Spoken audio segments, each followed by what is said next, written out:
Hello dear students, welcome to the Chemica Point. आज हम लोग केमिकल बॉन्डिंग चैप्टर स्टार्ट करेंगे। इस लेक्चर सीरीज़ में हम लोग केमिकल बॉन्डिंग के जितने भी इंपॉर्टेंट कंसेप्ट्स हैं उनको एक एक करके डिस्कस करेंगे। आज का ये जो पहला लेक्चर है इसमें हम लोग बात करने जा रहे हैं ऑक्टेट थियरी या फिर कोसेल-लुईस अप्रोच के बारे में।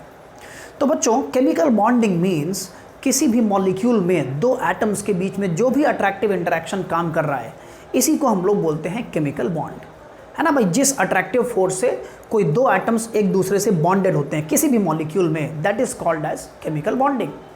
और केमिकल बॉन्डिंग की सबसे पहली मीनिंगफुल थियरी प्रपोज की कोसेल एंड लुईस ने, which is also called as octet theory. इसको हम लोग ऑक्टेट थियरी के नाम से भी बुलाते हैं। तो बच्चों, ये जो ऑक्टेट थियरी है ये काफ़ी हद तक जो नोबल गैसेस की स्टेबिलिटी के ऊपर बेस्ड थियरी है ना। इन लोगों ने भाई ऑब्जर्व किया कि noble gases highly stable gases हैं, ये किसी भी दूसरे एटम के साथ कंबाइन नहीं करती हैं। एटलीस्ट उस समय तक तो इन जो जानकारी थी उसके अकॉर्डिंग नोबल गैसेस किसी भी दूसरे एटम के साथ कंबाइन करके कंपाउंड का फॉर्मेशन नहीं करती हैं। और इसी के बेसिस पर कोसेल और लुईस ने ये प्रपोज किया कि कोई भी एलिमेंट किसी दूसरे एलिमेंट के साथ बॉन्ड का फॉर्मेशन सिर्फ इसलिए करता है ताकि वो अपने आउटर शेल में 8 इलेक्ट्रॉन्स कंप्लीट कर सके। उसके आउटर मोस्ट शेल में 8 इलेक्ट्रॉन्स होने चाहिए ना भाई। नोबल गैसेस के भी आउटर शेल में 8 इलेक्ट्रॉन्स ही होते हैं और उसी की वजह से नोबल गैसेस इतनी स्टेबल होती हैं, इनर्ट नेचर होता है उनका, किसी भी दूसरे एलिमेंट के साथ वो बॉन्ड का फॉर्मेशन नहीं करती हैं। और उसी के बेसिस पर कोसेल और लुईस ने भी प्रपोज किया कि कोई भी एलिमेंट किसी दूसरे एलिमेंट के साथ सिर्फ इसलिए कंबाइन करेगा ताकि वो अपने आउटर शेल में 8 इलेक्ट्रॉन्स कंप्लीट कर सके। This is the basic approach और basic fundamental approach of octet theory.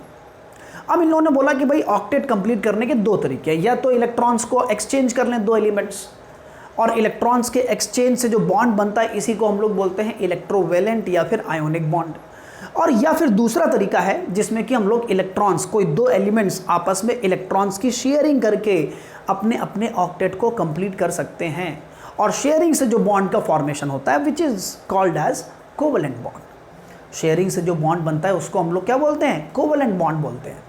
एक एक करके दोनों के बारे में बात करते हैं। जैसे कि सबसे पहले आयोनिक बॉन्ड की अगर बात की जाए, आयोनिक और इलेक्ट्रोवेलेंट बॉन्ड। तो बच्चों, आयोनिक या इलेक्ट्रोवेलेंट बॉन्ड क्या बताया मैंने? अगर इलेक्ट्रॉन्स के एक्सचेंज की वजह से बॉन्ड का फॉर्मेशन हो रहा है तो इस बॉन्ड को हम लोग बोलेंगे इलेक्ट्रोवेलेंट और ionic bond. For example, suppose हम लोग भाई सोडियम क्लोराइड का एग्जाम्पल ले लेते हैं, NaCl। सोडियम क्लोराइड में सोडियम और क्लोरीन ये दो एटम्स एक दूसरे के साथ बॉन्डेड हैं और इनफैक्ट ये दोनों ही एक दूसरे से आयोनिक बॉन्ड के थ्रू बॉन्डेड हैं। कैसे? तो भाई देखिए, सोडियम का इलेक्ट्रॉनिक कॉन्फ़िगरेशन पहले देख लीजिए। Electronic configuration of sodium is 1s2 2s2 2p6 and 3s1। और क्लोरीन का इलेक्ट्रॉनिक कॉन्फ़िगरेशन क्या है? 1s2 2s2 2p6 3s2 and 3p5। तो भाई अब आप दोनों के इलेक्ट्रॉनिक कॉन्फ़िगरेशन में क्लियरली देख सकते हैं कि सोडियम के आउटर मोस्ट शेल में एक इलेक्ट्रॉन एक्स्ट्रा है, मतलब ऑक्टेट कंप्लीट होने के बाद एक इलेक्ट्रॉन इसमें एक्स्ट्रा भरा गया है। और क्लोरीन में एक इलेक्ट्रॉन की कमी है। अगर क्लोरीन को अपना ऑक्टेट कंप्लीट करना है तो इसके लिए बेस्ट चॉइस एक इलेक्ट्रॉन गेन करना ही होगा। भाई 7 इलेक्ट्रॉन लूज करना इतना आसान तो है नहीं, लेकिन एक इलेक्ट्रॉन गेन करना कंपैरेटिवली आसान है। तो ये सोडियम और क्लोरीन दोनों ही एक दूसरे के लिए कॉम्प्लीमेंट्री रोल प्ले कर रहे हैं। सोडियम के पास एक इलेक्ट्रॉन ज़्यादा है, क्लोरीन के पास एक इलेक्ट्रॉन कम है, तो ये दोनों के दोनों अपना अपना एक इलेक्ट्रॉन का एक्सचेंज कर लेंगे। सोडियम एक इलेक्ट्रॉन लूज कर देगा। सोडियम ने एक इलेक्ट्रॉन लूज किया भाई, सोडियम से यहाँ पर फॉर्मेशन हो गया सोडियम प्लस का इलेक्ट्रॉन लूज होकर के। और ये जो इलेक्ट्रॉन रिलीज हुआ है, सोडियम ने रिलीज किया है, इसी को क्लोरीन गेन कर लेगा। Chlorine will gain this electron and it will get Cl-। Chlorine से क्लोराइड आयन का फॉर्मेशन हो जाएगा, है ना। सोडियम से सोडियम आयन और क्लोरीन से क्लोराइड आयन। सोडियम ने एक इलेक्ट्रॉन लूज किया और क्लोरीन ने एक इलेक्ट्रॉन गेन किया। और कहानी भाई देखिए, आयोनिक बॉन्ड की कहानी केवल आयंस के फॉर्मेशन तक खत्म नहीं हो जाती है, इसके आगे भी ये जो सोडियम प्लस और क्लोराइड आयन दोनों के दोनों बने हैं, ये दोनों एक दूसरे की तरफ अट्रैक्ट भी तो होंगे। और इन दोनों के अट्रैक्शन की वजह से ही यहाँ पर मॉलिक्यूल का फॉर्मेशन होगा, दैट इज NaCl। तो ये आयोनिक बॉन्ड, कोई भी आयोनिक बॉन्ड का अगर फॉर्मेशन हो रहा है तो ये 3 स्टेप तो इन्वॉल्व होंगे ही होंगे। कोई एक एलिमेंट या कोई एक स्पीसीज इलेक्ट्रॉन लूज करके कैटायन का फॉर्मेशन करेगी, कोई दूसरी स्पीसीज इलेक्ट्रॉन को गेन करके एनायन का फॉर्मेशन करेगी, और फिर ये कैटायन और एनायन एक दूसरे के साथ अट्रैक्टिव इंटरेक्शन से, अट्रैक्टिव एनर्जी से जुड़े हुए होंगे। अब थोड़ा इसकी एनर्जेटिक्स में आ जाते हैं, है ना, कि भाई आयोनिक बॉन्ड किस तरीके से बन रहा है, कौन सी कंडीशंस में आयोनिक बॉन्ड का फॉर्मेशन आसानी से हो सकता है, कौन से मॉलिक्यूल या कौन से कंपाउंड या कौन से एलिमेंट आसानी से आयोनिक बॉन्ड का फॉर्मेशन करेंगे। अब इन तीनों टर्म्स की बच्चों यदि हम लोग एनर्जी देखें, एनर्जी वैल्यूज़, तो भाई देखिए सोडियम ने अपना एक इलेक्ट्रॉन गिव अप किया है, मतलब सोडियम एटम से एक इलेक्ट्रॉन एक्सट्रैक्ट किया जा रहा है, बाहर निकाला जा रहा है। और किसी भी एलिमेंट से एक इलेक्ट्रॉन निकालने के लिए जो एनर्जी रिक्वायर्ड होती है endothermic process is called as ionisation enthalpy और आयोनाइजेशन एनर्जी। तो फर्स्ट टर्म, जो फर्स्ट स्टेप हो रहा है इस कंपाउंड के फॉर्मेशन में, that is called as ionisation enthalpy, ΔHIE। और दूसरा प्रोसेस जिसमें कि क्लोरीन से क्लोराइड आयन का फॉर्मेशन हो रहा है, किसी भी एटम में एक इलेक्ट्रॉन देने में जो भी एनर्जी एक्सचेंज होता है, क्लोरीन के केस में एनर्जी रिलीज होगी, और इस एनर्जी को हम लोग बोलते हैं इलेक्ट्रॉन गेन एंथैल्पी। तो भाई क्लोरीन ने इलेक्ट्रॉन रिलीज किया, ये मतलब मैं साइन के साथ अगर लिखूं तो ionisation energy is going to be positive, और इलेक्ट्रॉन गेन एंथैल्पी का साइन यहाँ पर एटलीस्ट क्लोरीन के केस में तो नेगेटिव होगा ही। और इन दोनों के फॉर्मेशन के बाद यहाँ पर सोडियम और क्लोराइड, इन दोनों के कॉम्बिनेशन से, इन दोनों के अट्रैक्टिव इंटरेक्शन की वजह से आयोनिक बॉन्ड का फॉर्मेशन हो रहा है। और अट्रैक्टिव इंटरेक्शन है इसलिए क्या होगा, यहाँ पर एनर्जी रिलीज होगी, और ये जो एनर्जी रिलीज हो रही है आयोनिक कंपाउंड में पॉजिटिव और नेगेटिव आयन के अट्रैक्शन की वजह से, इसको हम लोग बोलते हैं लैटिस एनर्जी। आयोनिक कंपाउंड में कैटायन और एनायन, इन दोनों के बीच में जो अट्रैक्टिव इंटरेक्शन लगता है, इसकी एनर्जी को ही हम लोग बोलते हैं लैटिस एनर्जी। और इसका ऑफ कोर्स इसका जो नेचर है वो यहाँ पर क्या होगा, नेगेटिव होगा, है ना। लैटिस एनर्जी देखो भाई, लैटिस एनर्जी को डिफाइन कैसे किया गया है, आयोनिक कंपाउंड के आयंस को एक दूसरे से इनफाइनाइट डिस्टेंस तक ले जाने के लिए जो भी एनर्जी रिक्वायर्ड होगी उसको हम लोग बोलते हैं लैटिस एनर्जी। लेकिन भैया आयोनिक कंपाउंड के फॉर्मेशन में तो एग्जैक्टली अपोजिट प्रोसेस चल रहा है। लैटिस एनर्जी को डिफाइन किया गया कि आयंस को एक दूसरे से इनफाइनाइट डिस्टेंस तक ले जाने में जो भी एनर्जी लग जाएगी, लेकिन जब हम लोग कंपाउंड बना रहे हैं तो इस टाइम पर उल्टा प्रोसेस चल रहा है। ये दो आयंस जनरेट हो चुके हैं ऑलरेडी इन्फिनिटी में, एक दूसरे की कोई नॉलेज नहीं इनको, लेकिन फिर जब ये पास आएंगे तभी इनसे आयोनिक कंपाउंड का फॉर्मेशन होगा। और इसीलिए लैटिस एनर्जी के बराबर एनर्जी इस प्रोसेस में रिलीज होगी। जब आयोनिक कंपाउंड बनेगा तो लैटिस एनर्जी के बराबर एनर्जी रिलीज होगी। तो कुल मिलाकर के बच्चों आयोनिक कंपाउंड के फॉर्मेशन को ये 3 एनर्जी टर्म्स या 3 एंथैल्पी टर्म्स अफेक्ट करने वाले हैं। और ऑफ कोर्स हम लोग सभी लोग जानते हैं कि कोई भी प्रोसेस फेवरेबल भाई तभी होता है जब उसका ओवरऑल नेचर एक्सोथर्मिक हो। एक्सोथर्मिक उसको हम लोग क्वालिटेटिवली भी कनेक्ट कर सकते हैं, इनफैक्ट अभी करेंगे, है ना, लेकिन एक्सोथर्मिक प्रोसेस होना चाहिए। तो अब उसके अकॉर्डिंग तो यार मेरे ख्याल से 3 आयोनिक कंपाउंड के फॉर्मेशन के लिए 3 कंडीशंस आपको क्लियरली यहाँ पर समझ में आनी चाहिए। Conditions for formation of ionic bond. पहला टर्म यहाँ पर आयोनाइजेशन एंथैल्पी का है जो कि एंडोथर्मिक टर्म है। तो एंडोथर्मिक टर्म तो कम से कम हो उतना अच्छा है। और क्वालिटेटिवली अगर बात की जाए तो यार आयोनाइजेशन एनर्जी बच्चों जितनी कम होगी, मतलब एलिमेंट में से इलेक्ट्रॉन को निकालना उतना ही आसान है ना। जितनी कम आयोनाइजेशन एनर्जी मतलब इलेक्ट्रॉन देने के लिए उतना ही रेडी है ये, और कैटायन का फॉर्मेशन उतनी ही आसानी से हो जाएगा। तो first condition for the formation of ionic compound is low ionization energy. Ionization energy कम से कम होनी चाहिए।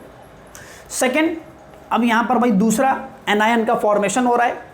जनरली नॉन मेटल ही एनायन का फॉर्मेशन करेंगे और इनके लिए इलेक्ट्रॉन गेन एंथैल्पी नेगेटिव होगी, और जितनी ज़्यादा नेगेटिव होगी, जितना ज़्यादा एक्सोथर्मिक नेचर होगा इनका, मतलब ये इलेक्ट्रॉन गेन करने के लिए उतना ही रेडी है, राइट। तो इसलिए हम लोग इलेक्ट्रॉन गेन एंथैल्पी को बोल सकते हैं कि highly negative electron gain enthalpy होनी चाहिए, या फिर इसी को हम लोग किस नाम से जानते हैं, इलेक्ट्रॉन एफिनिटी के नाम से जानते हैं। जितनी ज़्यादा नेगेटिव इलेक्ट्रॉन गेन एंथैल्पी होती है, मतलब एलिमेंट में इलेक्ट्रॉन को एक्सेप्ट करने की टेंडेंसी उतनी ही ज़्यादा है, उसकी इलेक्ट्रॉन एफिनिटी उतनी ही ज़्यादा है। तो इसलिए यहाँ पर हम लोग बोल सकते हैं next condition for the formation of ionic compound is electron affinity ज़्यादा से ज़्यादा होनी चाहिए। जितनी ज़्यादा होगी इलेक्ट्रॉन एफिनिटी, आयोनिक बॉन्ड का फॉर्मेशन उतनी ही आसानी से होगा। और तीसरा टर्म यहाँ पर जो आप देख रहे हो ये रिएक्शन लैटिस एंथैल्पी।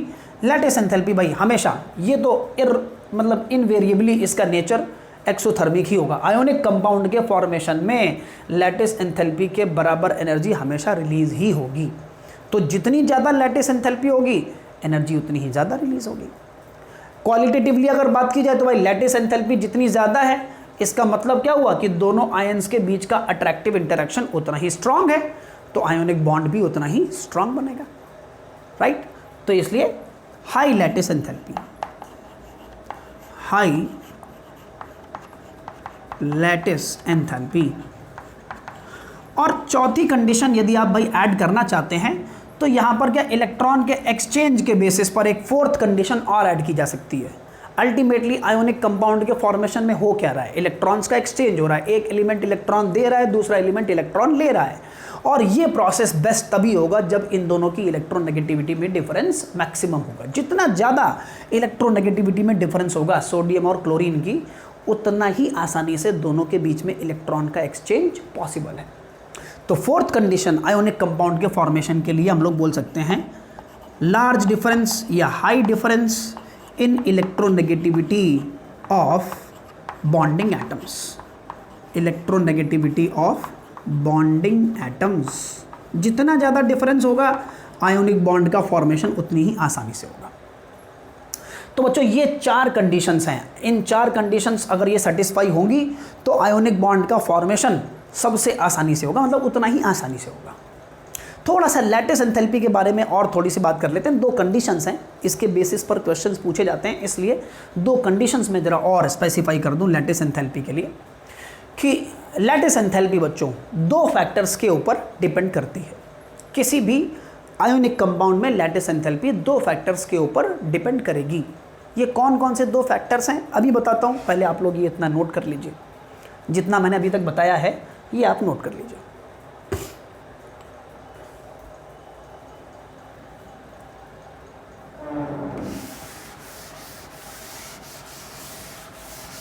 ऑलराइट, तो भाई देखिए यार, लैटिस एंथैल्पी बच्चों है तो एसेंशियली इलेक्ट्रोस्टैटिक फोर्स, एसेंशियली ये इलेक्ट्रोस्टैटिक फोर्स ही है।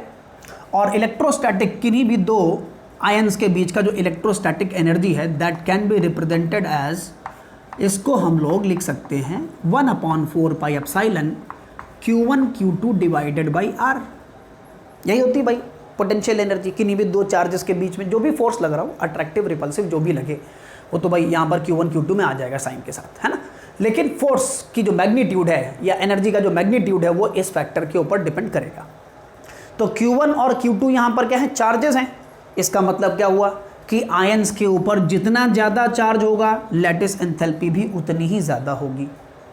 जितना ज़्यादा चार्ज होगा लैटिस एंथैल्पी भी उतनी ही ज़्यादा होगी। तो पहला फैक्टर लैटिस एंथैल्पी में हम लोग लिख सकते हैं lattice enthalpy is kind of directly proportional to charge. जितना ज़्यादा चार्ज लैटिस एंथैल्पी भी उतनी ही बढ़ती चली जाएगी।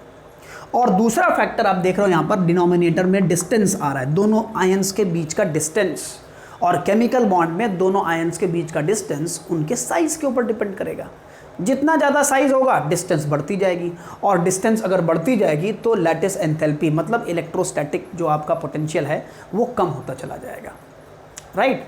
तो इसलिए हम लोग दूसरा फैक्टर लैटिस एंथैल्पी का साइज ले सकते हैं कि साइज आयंस, दोनों ही जो बॉन्डिंग आयंस हैं उनका साइज जैसे जैसे आप बढ़ाते जाओगे वैसे वैसे लैटिस एंथैल्पी की वैल्यू भी कम होती चली जाएगी, है ना। जैसे सिंपल एग्जांपल यार, एल्कली मेटल्स के halides LiX, NaX, KX, RbX, alkali metals के ये सारे हैलाइड्स हैं। कोई भी हैलाइड हो, जैसे जैसे आप नीचे की तरफ जाओगे लैटिस एंथैल्पी की वैल्यू कम होती जाएगी, है ना। जैसे लिथियम क्लोराइड अगर ले लिया जाए, यहाँ पर lithium chloride, sodium chloride, potassium chloride, rubidium chloride, जैसे जैसे आप नीचे जा रहे हो लैटिस एंथैल्पी कम होती जा रही है। लिथियम हैलाइड का जो मेल्टिंग पॉइंट है बहुत हाई होता है। हाई क्यों होता है? क्योंकि इसमें लैटिस एंथैल्पी बहुत हाई है, इसके आयंस को ब्रेक करना इतना आसान काम नहीं है। इसलिए जैसे जैसे आप आयंस का साइज़ बढ़ाओगे वैसे वैसे लैटिस एंथैल्पी की वैल्यू भी कम होती चली जाएगी। तो बच्चों ये दो फैक्टर्स हैं, एक तो चार्ज, जैसे जैसे चार्ज बढ़ता है वैसे वैसे लैटिस एंथैल्पी की वैल्यू भी बढ़ती है, और दूसरा फैक्टर है यहाँ पर साइज़ का। साइज़ जैसे जैसे बढ़ता जाएगा वैसे वैसे लैटिस एंथैल्पी की वैल्यू कम होती जाएगी। तो ये आयोनिक बॉन्ड के फॉर्मेशन का explanation according to Kossel Lewis approach या ऑक्टेट थियरी। आयोनिक बॉन्ड का फॉर्मेशन इलेक्ट्रॉन्स के एक्सचेंज से होता है, और इनफैक्ट आयोनिक कंपाउंड के फॉर्मेशन के लिए ऑक्टेट थियरी ऑलमोस्ट 100% तक करेक्ट है, कोई दिक्कत नहीं आती है। आयोनिक कंपाउंड के फॉर्मेशन को एक्सप्लेन करने में ऑक्टेट थियरी से कोई प्रॉब्लम नहीं आती है। लगभग हम लोग हर एक कंपाउंड के फॉर्मेशन को एक्सप्लेन कर सकते हैं। तो अब हम लोग दूसरे पार्ट पर आते हैं इसका, जो इन्होंने दूसरा तरीका बताया बॉन्ड फॉर्मेशन का, that is formation of covalent bond. मतलब इलेक्ट्रॉन्स की शेयरिंग से जो बॉन्ड बनते हैं उनको हम लोग बोलते हैं कोवेलेंट बॉन्ड। अब देखा जाए भाई कोवेलेंट बॉन्ड कैसे बनेगा, किन कंडीशंस में बनेगा, कौन कौन सी कंडीशंस होंगी जो कि शेयरिंग ऑफ इलेक्ट्रॉन को ज़्यादा फेवर करेंगी। चलिए देखते हैं भाई। दूसरा बॉन्ड जो शेयरिंग से बनता है इसको हम लोग बोलते हैं कोवेलेंट बॉन्ड। तो कोवेलेंट बॉन्ड बच्चों मान लीजिए जैसे हम लोग सपोज क्लोरीन का ही एग्जांपल ले ले, क्लोरीन मॉलिक्यूल का एग्जांपल, Cl2 मॉलिक्यूल। तो Cl2 मॉलिक्यूल में क्लोरीन का इलेक्ट्रॉनिक कॉन्फ़िगरेशन यदि देखेंगे आप, अभी अभी हम लोगों ने लिखा था क्लोरीन का इलेक्ट्रॉनिक कॉन्फ़िगरेशन है 1s2, 2s2, 2p6, 3s2 और 3p6। ये इलेक्ट्रॉनिक कॉन्फ़िगरेशन है क्लोरीन एटम का, सॉरी 3p5। तो अब यहाँ पर यदि क्लोरीन के ही दोनों एटम आपस में बॉन्डिंग करने वाले हैं तो यार देखो अब यहाँ पर एक्सचेंज तो पॉसिबल किसी भी तरीके से नहीं है, क्योंकि दोनों के पास 7 इलेक्ट्रॉन्स हैं। इनफैक्ट दोनों का नेचर ही सेम है, या तो दोनों इलेक्ट्रॉन ले सकते हैं, दे सकते हैं। इनफैक्ट क्लोरीन इस केस में इलेक्ट्रॉन लेने में ज़्यादा बिलीव करता है, तो दोनों क्लोरीन की टेंडेंसी इलेक्ट्रॉन लेने की ही है, कोई देने वाला है ही नहीं। तो इस तरीके की सिचुएशन में फिर इलेक्ट्रॉन का एक्सचेंज पॉसिबल नहीं होगा। अब इनके लिए बेस्ट चॉइस यही है कि ये दोनों आपस में इलेक्ट्रॉन्स की शेयरिंग करके अपने अपने ऑक्टेट को कंप्लीट कर लें, है ना। जैसे कि अब क्लोरीन का यदि हम लोग आउटर मोस्ट शेल के इलेक्ट्रॉन्स ड्रॉ करें 1 2 3 4 5 6 एंड 7, और दूसरे क्लोरीन के पास भी वही 7 इलेक्ट्रॉन्स ही हैं 1 2 3 4 5 6 एंड 7, और दोनों के दोनों आपस में मिलकर के एक इलेक्ट्रॉन की शेयरिंग करेंगे। और ये जो शेयर्ड इलेक्ट्रॉन्स हैं, है ना भाई, कोवेलेंट बॉन्ड का मतलब ही है कि जो शेयर्ड इलेक्ट्रॉन्स होते हैं ये दोनों के ही ऑक्टेट में काउंट होते हैं। अब क्लोरीन का भी ऑक्टेट कंप्लीट हो चुका है, दोनों क्लोरीन का ही ऑक्टेट कंप्लीट हो चुका है, क्योंकि ये शेयर्ड इलेक्ट्रॉन दोनों क्लोरीन्स के ऑक्टेट में काउंट किए जाएंगे। इस तरह से कोवेलेंट बॉन्ड का फॉर्मेशन होता है। जहाँ आयोनिक बॉन्ड का फॉर्मेशन नहीं हो सकता वहाँ पर कोवेलेंट बॉन्ड का फॉर्मेशन होगा। और इनफैक्ट ऑक्टेट थियरी में कोवेलेंट बॉन्ड के फॉर्मेशन को इसी तरीके से विजुलाइज किया गया है कि भाई जहाँ आयोनिक कंपाउंड ना बन पाए तो वहाँ पर फिर हम लोग इलेक्ट्रॉन्स की शेयरिंग से कोवेलेंट बॉन्ड का फॉर्मेशन कर सकते हैं। और इसीलिए कोवेलेंट बॉन्ड के फॉर्मेशन की यदि आप कंडीशंस देखिए ऑक्टेट थियरी के अकॉर्डिंग, तो हम लोग यहाँ पर बिल्कुल वही जो आयोनिक कंपाउंड के फॉर्मेशन की कंडीशंस है लगभग उसकी अपोजिट कंडीशंस कोवेलेंट बॉन्ड के फॉर्मेशन को ज़्यादा फेवर करेंगी। देख लेते हैं भाई। देखिए जैसे सबसे पहली आयोनिक कंपाउंड के फॉर्मेशन में पहली कंडीशन थी कि भाई आयोनाइजेशन एंथैल्पी लो होनी चाहिए। आयोनाइजेशन एंथैल्पी लो होनी चाहिए ताकि कैटायन का फॉर्मेशन आसानी से हो सके। लेकिन एक्चुअल में जो कोवेलेंट बॉन्ड बनते हैं, कोवेलेंट बॉन्ड के जो फॉर्मेशन होता है वो किन एलिमेंट्स में होगा, जिनमें आयोनाइजेशन एंथैल्पी हाई होगी। क्योंकि हाई आयोनाइजेशन एंथैल्पी मीन्स वो इलेक्ट्रॉन को आसानी से गिव अप नहीं करेगा, कैटायन का फॉर्मेशन नहीं हो पाएगा। और इनफैक्ट कोवेलेंट बॉन्ड का फॉर्मेशन होता भी उन्हीं एलिमेंट्स में है जिनमें कि आयोनाइजेशन एंथैल्पी हाई होती है। तो पहली कंडीशन कोवेलेंट बॉन्ड के फॉर्मेशन के लिए यहां से आती है हाई आयोनाइजेशन एंथैल्पी। दूसरी नेक्स्ट कंडीशन हम लोगों ने देखी, वहां पर इलेक्ट्रॉन एफिनिटी हाई होनी चाहिए। और इलेक्ट्रॉन एफिनिटी यहां पर भी, अब ये कंडीशन थोड़ा सा डिफरेंट है भाई। देखिए इलेक्ट्रॉन एफिनिटी हाई यहां पर भी होती है, लेकिन यहां पर अगर हम लोग कंडीशन बोले तो कंडीशन कुछ इस तरीके की है कि दोनों की इलेक्ट्रोनेगेटिविटी का डिफरेंस कम से कम होना चाहिए, सिमिलर इलेक्ट्रोनेगेटिविटी होनी चाहिए। क्योंकि सिमिलर इलेक्ट्रोनेगेटिविटी का मतलब ये हुआ कि वहां पर फिर इलेक्ट्रॉन्स का एक्सचेंज पॉसिबल नहीं होगा, क्योंकि या तो दोनों का नेचर भाई इलेक्ट्रॉन देने का होगा या दोनों का ही नेचर इलेक्ट्रॉन लेने का होगा। और इस तरह की सिचुएशन में फिर एक्सचेंज नहीं, sharing will be the favourable option, वो बेटर कंडीशन होगी बॉन्ड फॉर्मेशन के लिए। तो इसलिए यहाँ पर कोवेलेंट बॉन्ड के फॉर्मेशन में दूसरी कंडीशन आ जाती है similar electronegativity of bonding atoms. Electronegativity of bonding atoms, जैसा कि अभी हम लोगों ने जो एग्जांपल लिया क्लोरीन मॉलिक्यूल का, उसमें भी हम लोगों ने देखा कि भाई क्लोरीन, दोनों के दोनों क्लोरीन है, सेम एटम्स हैं, तो इसलिए इलेक्ट्रोनेगेटिविटी दोनों की एग्जैक्टली सेम होगी, एक्सचेंज होगा ही नहीं, सिर्फ शेयरिंग ही हो पाएगी। तो दूसरी condition similar electronegativity of bonding atoms. और तीसरा ये एक तरीके से भाई प्रैक्टिकली हम लोग बोल सकते हैं कि generally covalent bond non metals में ही बनते हैं। नॉन मेटल्स मतलब जिनके वैलेंस शेल में इलेक्ट्रॉन्स ज़्यादा होते हैं, उनमें कोवेलेंट बॉन्ड का फॉर्मेशन ज़्यादा फेवरेबल होगा, है ना। High number of electrons in valence shell, या फिर हाई नंबर ऑफ, सीधे सीधे हम लोग लिख सकते हैं वैलेंस इलेक्ट्रॉन्स। जिन एलिमेंट्स में वैलेंस इलेक्ट्रॉन्स ज़्यादा होते हैं उनमें कोवेलेंट बॉन्ड के फॉर्मेशन की टेंडेंसी भी ज़्यादा होती है।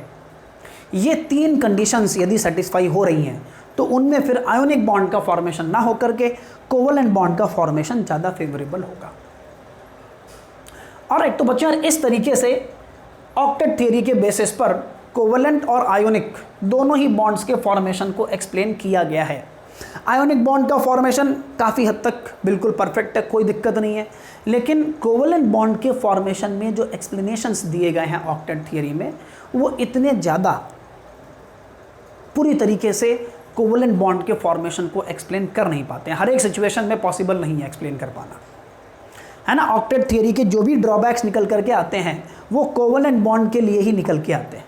जैसे कि देखो सबसे पहली बात यार जो इन्होंने बोली, इस थियरी का जो मेन एक तरीके से फाउंडेशन है वो नोबल गैस की स्टेबिलिटी के ऊपर बेस्ड है कि भाई आउटर शेल में 8 इलेक्ट्रॉन्स अगर हो जाएंगे तो एलिमेंट स्टेबल हो जाएगा, और इसीलिए कोई एलिमेंट किसी दूसरे एलिमेंट के साथ बॉन्ड का फॉर्मेशन कर रहा है, इलेक्ट्रॉन का एक्सचेंज कर रहा है या इलेक्ट्रॉन्स की शेयरिंग कर रहा है।